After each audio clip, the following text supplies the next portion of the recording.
मीठे रसे से भरियो रे राधा रानी लागे, महारानी लागे। बन्ने खारो खारो यमुना जीरो पानी लागे। बन्ने खारो खारो यमुना जीरो पानी लागे। यमुना मैया कारी कारी राधा गोरी गोरी। वृंदावन में धूम मचावे बरसाने की छोरी। ब्रजे धाम राधा जो के रजे धानी लागे, महारानी लागे। मन्ने खारो खारो यमुना जीरो पानी लागे। मन्ने खारो खारो यमुना जीरो पानी लागे। ओम श्री विष्णवे नमः। आप सभी का हमारे चैनल पर हार्दिक अभिनंदन और स्वागत है। आज आप सुनेंगे कार्तिक मास महात्म का अध्याय 7। इसके साथ ही आप भगवत गीता का अध्याय, विष्णु चालीसा का पाठ, तुलसी माता की कथा और तुलसी माता की आरती भी सुनेंगे। एक बार सागर पुत्र जालंधर अपनी पत्नी वृंदा सहित असुरों से सम्मानित हुआ। तभी गुरु शुक्राचार्य का वहां आगमन हुआ। उनके तेज से सभी दिशाएं प्रकाशित हो गईं। गुरु शुक्राचार्य को आता देखकर सागर पुत्र जालंधर ने असुरों सहित उठकर बड़े आदर से उन्हें प्रणाम किया। गुरु शुक्राचार्य ने उन सबको आशीर्वाद दिया। फिर जालंधर ने उन्हें एक दिव्य आसन पर बिठाकर स्वयं भी आसन ग्रहण किया। फिर सागर पुत्र जालंधर ने उनसे विनम्रता पूर्वक पूछा कि हे गुरुजी, आप हमें यह बताने की कृपया करें कि राहु का सिर किसने काटा था। इस पर दैत्य गुरु शुक्राचार्य ने विरोचन पुत्र हिरण्यकश्यप और उसके धर्मात्मा पौत्र का परिचय देकर देवताओं और असुरों द्वारा समुद्र मंथन की कथा संक्षेप में सुनाते हुए बताया कि जब समुद्र से अमृत निकला था तो उस समय देव रूप बनाकर राहु भी अमृत पीने बैठ गया। इस पर इंद्र के पक्षपाती भगवान विष्णु ने राहु का सिर काट डाला। अपने गुरु के मुख से इस प्रकार के वचन सुनकर जालंधर के क्रोध की सीमा न रही। उसके नेत्र लाल हो गए। फिर उसने अपने धस्मर नामक दूत को बुलाया और उसे शुक्राचार्य द्वारा सुनाया गया वृतांत सुनाया। तत्पश्चात उसने धस्मर को आज्ञा दी कि तुम शीघ्र ही इंद्रपुरी में जाकर इंद्र को मेरी शरण में लाओ। धस्मर जालंधर का बहुत ही आज्ञाकारी एवं निपुण दूत था। वे जल्द ही इंद्र की सुधर्मा नामक सभा में जा पहुंचा और जालंधर के शब्दों में इंद्र से बोला कि हे देवता धाम, तुमने समुद्र मंथन क्यों किया और मेरे पिता के समस्त रत्नों को क्यों ले लिया। ऐसा करके तुमने अच्छा नहीं किया। यदि तू अपना भला चाहता है तो उन सब रत्नों एवं देवताओं सहित मेरी शरण में आ जा, अन्यथा मैं तेरे राज्य का विध्वंस कर दूंगा। इसमें कुछ भी मिथ्या नहीं है। इंद्र बहुत विस्मित हुआ और कहने लगा कि पहले मेरे भय से सागर ने सब पर्वतों को अपनी कुक्षी में क्यों स्थान दिया और उसने मेरे शत्रु दैत्यों की क्यों रक्षा की। इसी कारण मैंने उनके सब रत्न हरण किए हैं। मेरा द्रोही सुखी नहीं रह सकता, इसमें संदेह नहीं है। इंद्र की ऐसी बात सुनकर वह दूत शीघ्र ही जालंधर के पास आया और सब बातें कह सुनाई। उसे सुनते ही वह दैत्य मारे क्रोध के अपने ओष्ठ फड़फड़ाने लगा और देवताओं पर विजय प्राप्त करने के लिए उसने उद्योग आरंभ किया। फिर तो सब दिशाओं पाताल से करोड़ों करोड़ों दैत्य उसके पास आने लगे। शुंभ निशुंभ आदि करोड़ों सेनापतियों के साथ जालंधर इंद्र से युद्ध करने लगा। शीघ्र ही इंद्र के नंदन वन में उसने अपनी सेना उतार दी। वीरों की शंख ध्वनि और गर्जना से इंद्रपुरी गूंज उठी। अमरावती छोड़ देवता उससे युद्ध करने चले। भयानक मारकाट हुई। असुरों के गुरु आचार्य शुक्र अपनी मृत संजीवनी विद्या से और देवगुरु बृहस्पति द्रोणागिरी से औषधि लाकर जिलाते रहे। इस पर जालंधर ने क्रुद्ध होकर कहा कि मेरे हाथ से मरे हुए देवता कैसे जी जाते हैं। जिलाने वाली विद्या तो आपके पास है। इस पर शुक्राचार्य ने देवगुरु द्वारा द्रोणाचार्य से औषधि लाकर देवताओं को जिलाने की बात कह दी। ये सुनकर जालंधर और भी कुपित हो गया। फिर शुक्राचार्य जी से कहा कि यदि शक्ति हो तो द्रोणागिरी को उखाड़कर समुद्र में फेंक दो, तब मेरे कथन की सत्यता प्रमाणित हो जाएगी। इस पर जालंधर कुपित होकर जल्द ही द्रोणागिरी पर्वत के पास पहुंचा और अपनी भुजाओं से पकड़कर द्रोणागिरी पर्वत को उखाड़कर समुद्र में फेंक दिया। यह तो भगवान शंकर का तेज था। इसमें जालंधर की कोई विचित्रता नहीं थी। तत्पश्चात ये सागर पुत्र युद्ध भूमि में आकर बड़े तीव्र गति से देवताओं का संहार करने लगा। जब द्रोणाचार्य जी औषधि लेने गए तो द्रोणाचल को उखड़ा हुआ शून्य पाया। वे भयभीत हो देवताओं के पास आए और कहा कि युद्ध बंद कर दो, जालंधर को अब नहीं जीत सकोगे। पहले इंद्र ने सूजी का अपमान किया था। यह सुन देवता युद्ध में जय की आशा त्याग कर इधर उधर भाग गए। सिंधुसुत निर्भय हो अमरावती में घुस गया। इंद्र आदि सब देवताओं ने गुफाओं में शरण ली। इसके आगे का वृतांत आप अगले अध्याय में सुनेंगे। अब सुनिए भगवत गीता का यह महानतम। भगवान श्री विष्णु माता लक्ष्मी जी से कहते हैं कि प्रिय, अब मैं चौथे अध्याय का महानतम बताता हूँ। भागीरथी के तट पर वाराणसी नाम की एक पुरी है। वहाँ विश्वनाथ जी के मंदिर में भरत नाम के एक योगनिष्ठ महात्मा रहते थे, जो प्रतिदिन आत्मचिंतन में तत्पर होकर आदर पूर्वक गीता के चतुर्थ अध्याय का पाठ किया करते थे। उसके अभ्यास से उनका अंतःकरण निर्मल हो गया था। वे शीत उष्ण आदि द्वंद्व से कभी भी व्यथित नहीं होते थे। एक समय की बात है, वो तपोधन नगर की सीमा में स्थित देवताओं का दर्शन करने की इच्छा से भ्रमण करते हुए नगर से बाहर निकल गए। वहां बेर के 2 वृक्ष थे। उन्हीं के जड़ में वे विश्राम करने लगे। एक वृक्ष की जड़ में उन्होंने अपना मस्तक रखा था और दूसरे वृक्ष के मूल में उनका एक पैर टिका हुआ था। थोड़ी देर बाद जब वे तपस्वी चले गए, तब बेर के वो दोनों वृक्ष 5-6 दिनों के भीतर सूख गए। उनमें पत्ते और डालियां भी नहीं रह गई। तत्पश्चात वे दोनों वृक्ष कहीं ब्राह्मणों के पवित्र गृह में 2 कन्याओं के रूप में उत्पन्न हुए। वे दोनों कन्याएं जब बढ़कर 7 वर्ष की हो गईं, तब एक दिन उन्होंने दूर देशों से घूमकर आते हुए भरत मुनि को देखा। उन्हें देखते ही वे दोनों उनके चरणों में पड़ गईं और मीठी वाणी में बोली कि मुनि, आपके ही कृपा से हम दोनों का उद्धार हुआ है। हमने बेर की योनि त्याग कर मानव शरीर प्राप्त किया है। उनके इस प्रकार कहने पर मुनि को बड़ा विस्मय हुआ। उन्होंने पूछा, पुत्रियों, मैंने कब और किस साधन से तुम्हें मुक्त किया था? साथ ही यह भी बताओ कि तुम्हारे बेर के वृक्ष होने में क्या कारण था, क्योंकि इस विषय में मुझे कुछ भी ज्ञात नहीं है। तब वो कन्याएं पहले उन्हें अपने बेर हो जाने का कारण बताती हुई बोली कि मुनि, गोदावरी नदी के तट पर क्षित्रपाप नाम का एक उत्तम तीर्थ है, जो मनुष्यों को पुण्य प्रदान करने वाला है। वे पावन की चरम सीमा पर पहुंचा हुआ है। उस तीर्थ में सत्य तपा नामक एक तपस्वी बड़ी कठोर तपस्या कर रहे थे। वे ग्रीष्म ऋतु में प्रज्वलित अग्नियों के बीच में बैठते थे।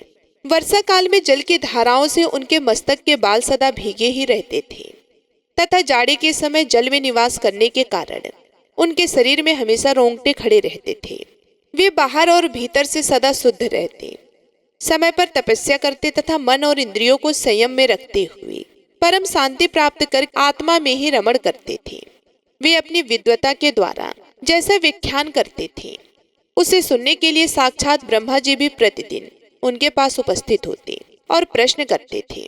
ब्रह्मा जी के साथ उनका संकोच नहीं रह गया था, अतः उनके आने पर भी वे सदा तपस्या में मग्न रहते थे। परमात्मा के ध्यान में निरंतर संलग्न रहने के कारण उनकी तपस्या सदा बढ़ती रहती थी। सत्य तपा को जीवन मुक्त के समान मानकर इंद्र को अपने समृद्धशाली पद के संबंध में कुछ भय हुआ। तब उन्होंने उनकी तपस्या में सैकड़ों विघ्न डालने आरंभ किए। अप्सराओं के समुदाय से हम दोनों को बुलाकर इंद्र ने इस प्रकार आदेश दिया कि तुम दोनों उस तपस्वी की तपस्या में विघ्न डालो, जो मुझे इंद्र के पद से हटाकर स्वयं स्वर्ग का राज्य भोगना चाहता है। इंद्र का यह आदेश पाकर हम दोनों उनके सामने से चलकर गोदावरी के तीर पर पहुंचे, जहां वे मुनि तपस्या करते थे। वहां मंद एवं गंभीर स्वर से बजते हुए मृदंग तथा मधुरवाणी नाद के साथ हम दोनों ने अन्य अप्सराओं सहित मधुर स्वर में गाना आरंभ किया। हम दोनों की उन्मत्त गति काम भाव का उत्पीड़न करने वाली थी, किंतु उसने उन निर्विकार चित्त वाले महात्मा के मन में क्रोध का संचार कर दिया। तब उन्होंने हाथ से जल छोड़कर हमें क्रोध पूर्वक श्राप दे दिया कि अरे तुम दोनों गंगा जी के तट पर बेर की वृक्ष हो जाओगे। यह सुनकर हम लोगों ने बड़ी विनय के साथ कहा, महात्मा, हम दोनों अप्सराएं ना थी, अतः हमारे द्वारा जो दुष्कर्म बन गया है उसे आप क्षमा करें। यूं कहकर हमने मुनि को प्रसन्न कर लिया।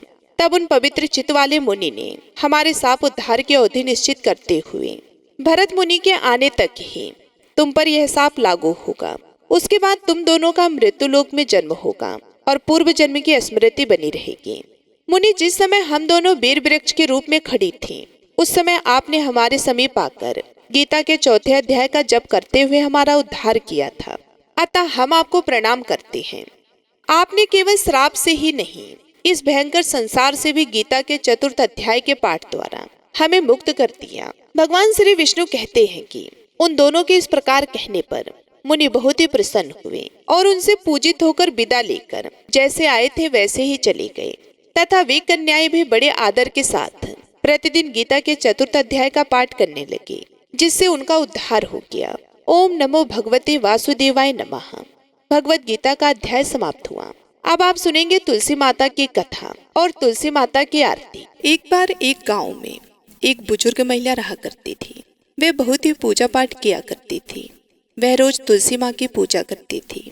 वह बुजुर्ग महिला रोज तुलसी माता से कहती कि हे तुलसी माँ, तुम मुझे बहू दो, पीताम्बर की धोती दो, मीठा मीठा ग्रास दो, बैकुंठ में वास दो, चटक की चाल दो, पटक की मौत दो, चंदन का काट दो, रानी सा काज दो, दाल भात का भोजन दो, 11 की मौत दो और कृष्ण जी का कंधा दो।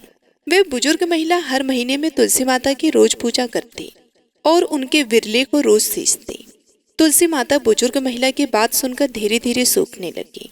तभी भगवान श्री कृष्ण जी ने देखा कि तुलसी माता सूख रही हैं, और तभी एक दिन भगवान श्री कृष्ण तुलसी माता जी के पास प्रकट हुए और भगवान श्री कृष्ण जी ने तुलसी माता से पूछा कि तुम क्यों सूख रही हो? सभी महिलाएं तुम्हारी पूजा करती हैं और तुमको रोज सींचती हैं, लेकिन फिर भी तुम सूखती जा रही हो, इसका कारण क्या है? जिसके बाद तुलसी माता ने भगवान श्री कृष्ण जी से कहा कि हे प्रभु, एक बुजुर्ग महिला मेरे पास रोज आती है और रोज एक ही बात बोलती है। कहती है कि हे तुलसी माता सबकी दाता, मैं तेरा बिरला सींचती हूँ, तुम मुझे बहू दे, पीताम्बर की धोती दे, मीठा मीठा ग्रास दे, बैकुंठ में वास दे, चटक की चाल दे, पटक की मौत दे, चंदन का काट दे, रानी सा रास दे, दाल भात का भोजन दे, 11 की मौत दे और कृष्ण जी का कंधा दे। मैं उस बुजुर्ग महिला की सारी मनोकामनाएं पूरी कर सकती हूँ, लेकिन उसकी एक मनोकामना पूरी नहीं कर सकती। मैं कृष्ण जी का कंधा कहाँ से दूंगी? भगवान श्री कृष्ण जी तुलसी माता की बात सुनकर जोर जोर से हंसने लगे और फिर भगवान श्री कृष्ण जी ने तुलसी माता जी से कहा कि तुम चिंता मत करो, जब एक बुजुर्ग महिला की मृत्यु होगी तब मौके पर मैं उसको कंधा दे दूंगा। अब सुबह जब वह पूजा करने आए तब कह देना कि सब कुछ तुम्हें मिल जाएगा। कुछ दिनों बाद वह वृद्ध महिला ठोकर खाकर रास्ते में गिरकर मर गई। पूरे गांव के सभी लोग आए और उस महिला को सभी लोग धर्मात्मा मानते थे। उसको तुलसी जी की डोकरी कहते थे। उसके परिवार में कोई भी नहीं था, इसलिए गांव वाले ने ही उसके अंतिम संस्कार करने की योजना बनाई और उसे नहलाकर जब बैकुंठी पर बिठाने के लिए उसे उठाने लगे तो उसका मृत शरीर इतना भारी हो गया था कि उसे कोई उठा ही नहीं पाया। यह सब देखकर वहां के सभी लोग तरह तरह की बातें करने लगे और कहने लगे कि यह इतना पूजा पाठ करती थी, हर समय माला फेरती थी, इसलिए यह इतनी भारी हो गई है। वे पूरे गांव में चर्चा होने लगी कि डोकरी माई कोई भक्ति नहीं करती थी, यह छल कपट करती थी। हम जिसे धर्मात्मा समझते थे वह पापी है, जो कि किसी से भी नहीं उठ पा रही है। यह इसके कर्मों की सजा है। इधर भगवान ने सोचा कि मेरे भक्तों की निंदा हो रही है, इसलिए भगवान ने बूढ़े ब्राह्मण का भेष धारण करके वहां पर आए और वहां पर एक व्यक्ति से पूछने लगे कि यहाँ पर इतनी भीड़ क्यों लगी है, जिससे लोग कहने लगे कि यह डोकरी माई मर गई है और पाप इतना था कि जिससे ये उठ नहीं पा रही हैं। सब उठा उठा कर थक गए। तब ब्राह्मण ने कहा कि मुझे एक बात डोकरी के कानों में कहने दो, फिर वे देखो कैसे उठती हैं। तो सभी लोगों ने कहा कि आप भी प्रयास करके देख लीजिए। तब भगवान ने उस वृद्ध महिला के कानों में कहा कि हे डोकरी माई, देखो मैं आ गया हूँ। और जो डोकरी पूजा करते समय शब्द कहती थी वह शब्द उसके कानों में कहने लगे, तू बिड़ला सींच, तेरा मैं करूँ निस्तारा, मेरा डोकरी माई बहू ले, बेटी ले पोता ले, लड्डू ले पीताम्बर की धोती ले, गहना ले घी का घड़ा ले, मीठा मीठा खीर और पूड़ी ले, दाल भात का भोजन ले, धन दौलत ले, बेटा पोता को ले, काम ले, तुलसी को पताका ले, मुंह में गंगा जल ले, 11 के दिन ले, चंदन को दाग ले, श्री कृष्ण जी का कंधा ले। इतना सुनते ही डोकरी हल्की हो गई। भगवान ने बोला आओ और उसको उठाओ। भगवान ने हाथ लगाया और डोकरी उठ गई। सबको बड़ा ही आश्चर्य हुआ। उसे खूब धूमधाम से ले जाया गया। भगवान उसे अपने कंधे पर ले गए। पूरे गांव में इसकी चर्चा होने लगी, जिससे उसको मुक्ति मिल गई और वह बैकुंठ में चली गई। सभी लोग देखते रहे। सभी लोगों ने देखा कि शमशान घाट तक तो ब्राह्मण साथ ही आया था, लेकिन अब वह दिखाई नहीं दे रहा। इससे लोगों को समझ में आ गया कि वो कोई और नहीं, स्वयं भगवान बूढ़े ब्राह्मण के रूप में आए थे। बोलिए श्री राधा कृष्ण भगवान की जय। बोलिए श्री तुलसी शालिग्राम जी की जय। आइए अब सुनते हैं तुलसी चालीसा। जय जय तुलसी भगवती सत्यवती सुखदानी, नमो नमो हरि प्रियसी श्री वृंदा गुण खानी। श्री हरि शीस विरजनी देहु अमर वरम, जनहित हे वृंदावनी अब ना करहु बिलम। धन्य धन्य श्री तुलसी माता, महिमा अगम सदा श्रुति गाता। हरि के प्राणहु से तुम प्यारी, हरहि हेतु कीनो तप भारी। जब प्रसन्न है दर्शन दीनो, तब करि जोरि विनय उस कीनो। हे भगवंत कंत मम हो, दीन जानि जन छाड़ो मोह। सुनी लक्ष्मी तुलसी की बानी, दीनु श्राप कद पर आनी। उस अयोग्य वर मांगन हारी, हो बिटप तुम जड़ तनुधारी। सुन तुलसी हो स्रवते ही ठामा, करहु वास तुहु नीचन धामा। दियो वचन हरि तब तत्काला, सुनहु सुमुख जनि हो बिहाला। समय पाई व्यहुरो पति तोरा, पूजहु आस वचन सत मोरा। तब गोकुल माह गोप सुदा, माता सुभई तुलसी तू बामा। कृष्ण रास लीला के माही, राध सक्यो प्रेम लखि नाही। दियो श्राप तुलसी तत्काला, नर लोकहि तुम जन्महु बाला। यो गोप वह दानव राजा, शंख चूड़ नामक सिर ताजा। तुलसी भई तासु की नारी, परम सती गुण रूप अगारी। अस दे कल्प बीत जब गयऊ, कल्प तृतीय जन्म तब भयऊ। वृंदाना में भयो तुलसी को, असुर जलंधर नाम पति को। कर अति द्वंद अतुल बल धामा, लीन शंकर से संग्राम। जब निज सैन्य सहित शिव हारे, मरहि न तब हर हर ही पुकारे। पतिव्रता वृंदा थी नारी, को न सके पतहि संघारी। तब जलंधर ही भेष बनाई, वृंदा ढींग हरि पहुँचो जाई। शिव हित लय कर कपट प्रसंगा, कियो सतीत्व धर्म तो ही भंगा। भयो जलंधर कर संघारा, सुनि उर शोक भयो उपारा। ते छड़ दियो कपट हरि टारी, लखी वृंदा दुख गिरा उचारी। जलंधर जस हत्यो अभिभीता, सोई रावण तस हरि ही सीता। अस प्रस्तर सम हृदय तुम्हारा, धर्म खंडी मम पतहि संघारा।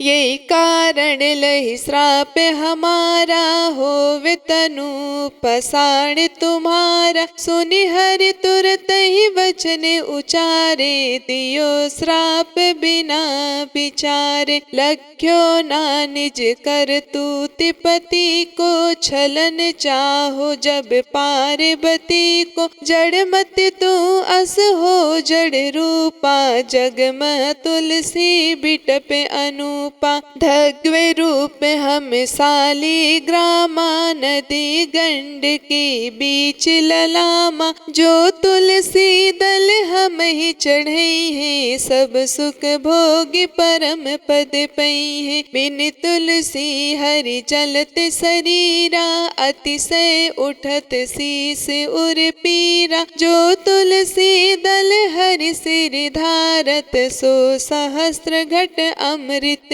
डारत तुलसी हरि मन रंजन हारी रोग दोष दुख भंजन हारी प्रेम सहित हरि भजन निरंतर तुलसी राधा में नहीं अंतर व्यंजन हो छपनौ परकारा बिन तुलसी दल नहरहि प्यारा सकल तीर्थ तुलसी तरु छाही लहत मुक्ति जन संशय नाही कवि सुंदर इक हरि गुण गावत तुलसी निकट सहस गुण पावत बसत निकट दुर्वासा धामा जो प्रयास ते पूर्व ललामा पाठ करहि जो नित नर नारी होहि सुख भासै त्रिपुरारी तुलसी चालीसा पढ़ी तुलसी तरु ग्रह धारी दीप दान कर पुत्र फल पावै बंधौ नारी सकल दुख दरिद्र हरि हार है परम प्रसन्न असि है धन जन लड़ही ग्रह बसही पूर्णा अत्र लाही अभिमत फल जगत महलाई पूर्ण सब काम जहि दल अर्पहि तुलसी तह सहस बसहि हरि राम तुलसी महिमा नाम लख तुलसी सुत सुख राम मानस चली सरच्यो जग मह तुलसीदास। बोलिए तुलसी माता की जय, श्री हरि विष्णु की जय। अब आइए सुनते हैं तुलसी माता की आरती। जय जय तुलसी माता मैया जय तुलसी माता सब जग के सुख दाता सब जग के सुख दाता सबकी वर माता जय जय तुलसी माता सब योगों से ऊपर सब रोगों से ऊपर मैया सब रोगों से ऊपर रज से रक्षा करके रज से रक्षा करके सबकी भवित्राता जय जय तुलसी माता बटु पुत्री है श्यामा सुर बल्ली है ग्रामा मैया सुर बल्ली है ग्राम्या विष्णु प्रिय जो नर तुमको सेवे विष्णु प्रिय जो नर तुमको सेवे सो नर तर जाता जय जय तुलसी माता हरि के शीस विराजत त्रिभुवन से हो वंदित मैया त्रिभुवन से हो वंदित पतित जनों की तारिणी पतित जनों की तारिणी तुम हो विख्याता जय जय तुलसी माता लेकर जन्म विजन में आई दिव्य भवन में मैया आई दिव्य भवन में मानो लोक तुम्ही से मानो लोक तुम्ही से सुख संपत्ति पाता जय जय तुलसी माता हरि को तुम अति प्यारी श्यामड़ सुकुमारी मैया श्यामड़ सुकुमारी प्रेम प्रेम अजब है उनका, प्रेम अजब है उनका, तुमसे कैसा नाता। जय जय तुलसी माता, हमारी विपद हरो तुम, कृपा करो माता, मैया कृपा करो माता।